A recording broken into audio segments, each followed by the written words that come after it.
नमस्कार, मैं हूं आपके साथ मयंक। देखिए, आज 31 तारीख है और पिछले 12 घंटे के अंदर जो सारे अपडेट आए हैं ईरान और अमेरिका की जंग से जुड़े, वो मैं आपको बताऊंगा।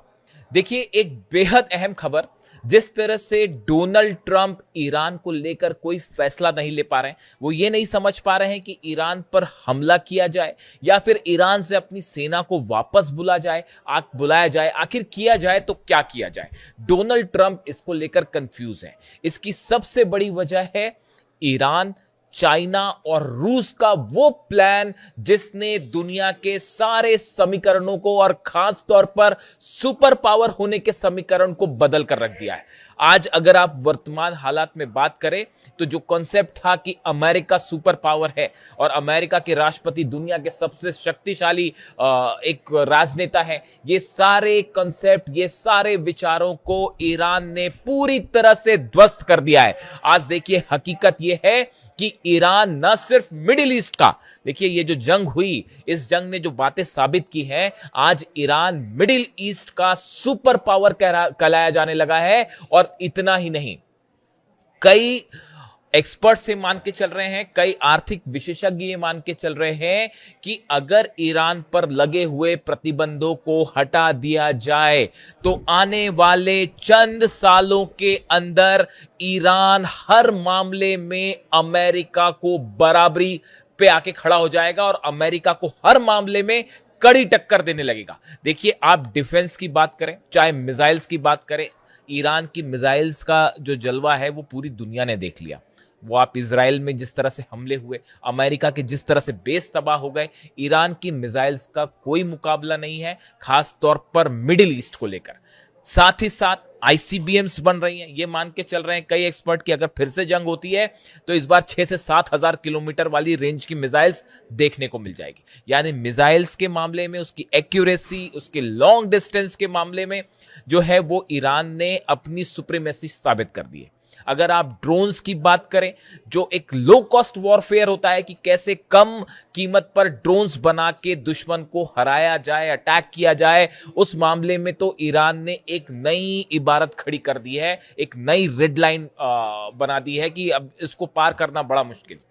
आप अगर बात करें हॉर्मूज को लेकर, देखिए हमेशा से रूस ने ये बात कही थी कि असल में ईरान का परमाणु हथियार जो है, एटम बम, वो हॉर्मूज है। और आखिरकार उसको, हॉर्मूज को बंद करके ईरान ने ये साबित कर दिया कि अगर ईरान चाहे तो पूरी दुनिया की इकोनॉमी को, खासतौर पर यूरोप और अमेरिका की इकोनॉमी को घुटनों पर ला सकता है।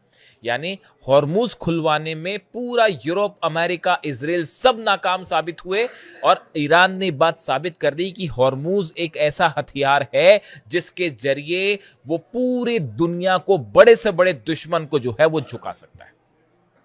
आप अगर बात करें इजराइल की, कुछ समय पहले तक ये माना जाता था कि इजराइल एक ऐसा देश है जो एक साथ कई देशों पर हमला करता है और कई देश जो है, कई देशों पर भारी पड़ता है। इस मिथ को, इजराइल के इस मिथ को पूरी तरह से तहस नहस कर दिया है ईरान ने। और आज नतीजा ये है कि इजराइल का डिफेंस सिस्टम, जिसकी बड़ी चर्चाएं होती थी, चाहे आयरन डोम हो, चाहे एरो हो, डेविड स्लिंग हो, इन सब को पूरी तरह से ध्वस्त कर दिया ईरान ने। यानी एक इजराइल को लेकर जो एक इमेज ऐसी थी कि इजराइल एक साथ कई देशों का मुकाबला कर सकता है, उसको इजराइल को हराते हुए, इजराइल में भयंकर तबाही मचाते हुए ईरान ने एक नया एग्जाम्पल सेट किया, आप कह लीजिए। आज देखिए, हालात ये है कि अब्राहम एकॉर्ड को लेकर पूरे अरब देश, मुस्लिम देश जो हैं, वो ट्रंप के साथ जाने को तैयार नहीं है और कोई भी ना इजराइल को मान्यता देने को तैयार है और ना ही इजराइल के साथ खड़ा होने को तैयार। ये वो अरब देश हैं जो एक समय में हर बात अमेरिका की मानते थे, चाहे वो अमेरिकन बेसिस की बात हो, हथियार सप्लाई बात हो, डिफेंस सिस्टम, ये जितनी चीजें थी, इनको सबको ध्वस्त कर दिया ईरान ने। जो अरब देशों के पास जितने डिफेंस सिस्टम थे, थार्ड, पेट्रियट, वो सबके सब तबाह हुए। नहीं रोक पाए ईरान के हमलों को, अमेरिका के बेसिस तबाह हुए। हर अरब देश ये सोचने पर मजबूर है कि जब अमेरिका हमारी रक्षा नहीं कर सकता, ऐसी सूरत में उस डिफेंस सिस्टम्स का, उस जो समझौते हुए, इसके मायने क्या है। देखिए, चाहे यूएई हो, चाहे सऊदी हो, चाहे बहरीन हो, चाहे कतर हो, हर जगह ऐसा कोई बेस नहीं है अमेरिका को जो हिट नहीं किया ईरान ने, जिसे तबाह नहीं किया। इन सूरत में अब इस पूरे मामले में कि डोनाल्ड ट्रंप आगे क्या करेंगे, इसमें एक बेहद बेहद अहम एंट्री हो गई है चीन और रूस की। देखिए, बताया जा रहा है कि शायद चीन और रूस की तरफ से भी इस बात को लेकर सहमति है कि ईरान अपना यूरेनियम किसी सूरत में किसी को ना दे। इस बात की इंडिकेशन है। देखिए, रूस की तरफ से प्रस्ताव रखा था कि हम आपका यूरेनियम अगर आप हमें भेजते हैं तो हम उसको ले जाने के लिए तैयार हैं। ईरान उसके लिए तैयार नहीं है। इसी तरह की खबरें चीन को लेकर आई, लेकिन इसको लेकर भी कोई इस तरह की बात नहीं है। और इसी बीच मुस्तफा खामनेई साहब ने ये बात का ऐलान कर दिया कि जो यूरेनियम है वो ईरान के बाहर नहीं जाएगा। ऐसी सूरत में यूरेनियम के मुद्दे पर डोनाल्ड ट्रंप अब फंस चुके हैं। अगर हमला करते हैं तो पूरा अरब जलेगा, पूरा मिडिल ईस्ट जलेगा। अपने अगर जहाज वापस लेके आते हैं तो हार के ऊपर मुहर लग जाएगी। इस सूरत में अब सवाल यह है कि डोनाल्ड ट्रंप का अगला कदम क्या और ईरान का अगला कदम क्या। देखिए, ईरान, ये जो बार बार वक्त की बात हो रही है, 60 दिनों की बात हो रही है। आपने सुना होगा कि जो नया ड्राफ्ट तैयार हुआ उसमें 60 दिन के सीज फायर की बात थी, जिसको लेकर डोनाल्ड ट्रंप कई बार उन्होंने बैठक की, लेकिन कोई फाइनल फैसला नहीं हो पाया। बताया जा रहा है कि जो 60 दिनों की बात है, ये प्लान चीन और ईरान और रूस ने बड़ी ही प्लानिंग के साथ और सोच के साथ तैयार किया है कि ये 60 दिन का सीज फायर ईरान को एक ऐसी मजबूती प्रदान कर देगा, खास तौर पर हॉर्मुज में, खास तौर पर एयर डिफेंस के मामले में, कि उसके बाद फिर ईरान पर हमला करने की कोई सोच भी नहीं पाएगा।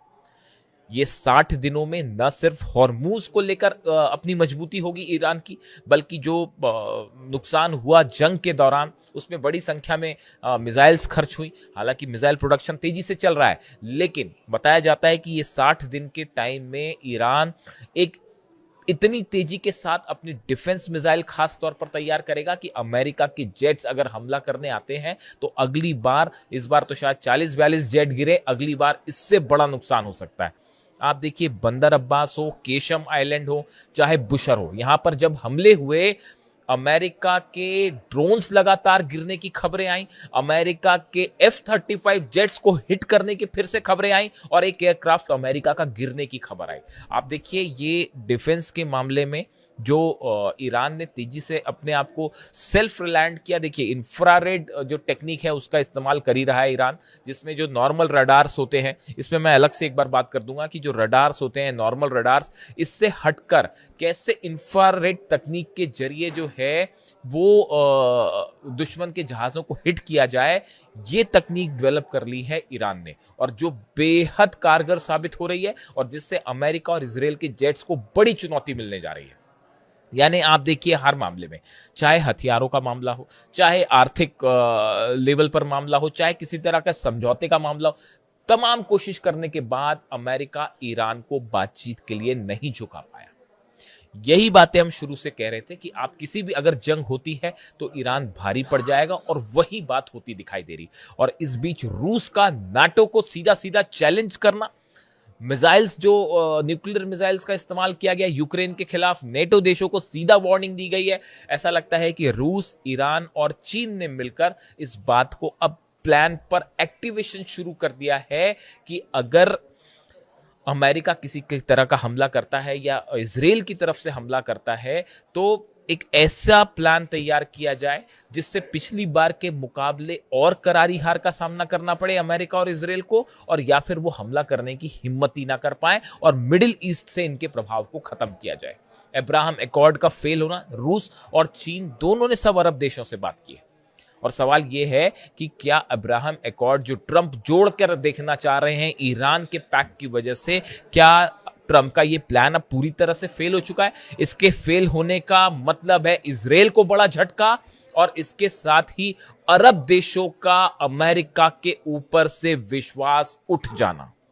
ओमान को जिस तरह से डोनाल्ड ट्रंप ने धमकी दी, मोहम्मद बिन सलमान को लेकर जिस तरह की खबरें आई कि वो डोनाल्ड ट्रंप की बातों से सहमत नहीं है, ये वो तमाम एग्जाम्पल्स हैं जो ये बता रहे हैं कि मिडिल ईस्ट में का किंग अगर अब कोई है तो वो ईरान है, और यहां पर हर फैसला बिना ईरान की परमिशन के नहीं लिया जा सकता।